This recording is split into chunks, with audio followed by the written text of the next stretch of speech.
গরম গরম ভাতের সাথে ইলিশ মাছ ভাপা খেতে কার না ভালো লাগে বলো।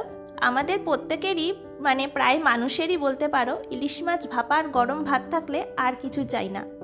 আমাদের বাড়িরও সকলেরই পছন্দ ইলিশ মাছ ভাপা। তো সেদিন যখন বাপি বাজার থেকে ইলিশ মাছ এনেছে আর দেখলাম ইলিশ মাছটা একদম টাটকা, তো ভাবলাম সেটা দিয়ে আজকে ইলিশ মাছ ভাপা বানাই।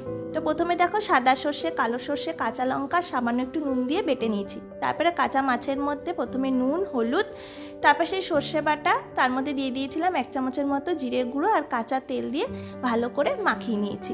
মাখানোর পরে কড়াইতে আবার সর্ষের তেল গরম করে তার মধ্যে ইলিশ মাছের মাখানোটা দিয়ে তার মধ্যে বাটি ধোয়া জলটা দিয়ে দিয়েছি, আর কিন্তু এক্সট্রা করে কোনো জল অ্যাড করিনি। তারপর 15 মিনিটের মতো ঢাকনা চাপা দিয়ে রেখেছিলাম। মাঝখানে শুধু মাছটাকে এপিটোপিট উল্টে দিয়েছি। ঢাকনাটা খুলে নামানোর আগে দিয়ে দিয়েছি 2টো কাঁচা লঙ্কা ফাড়া আর ওপর দিয়ে 1 চামচ সর্ষের তেল।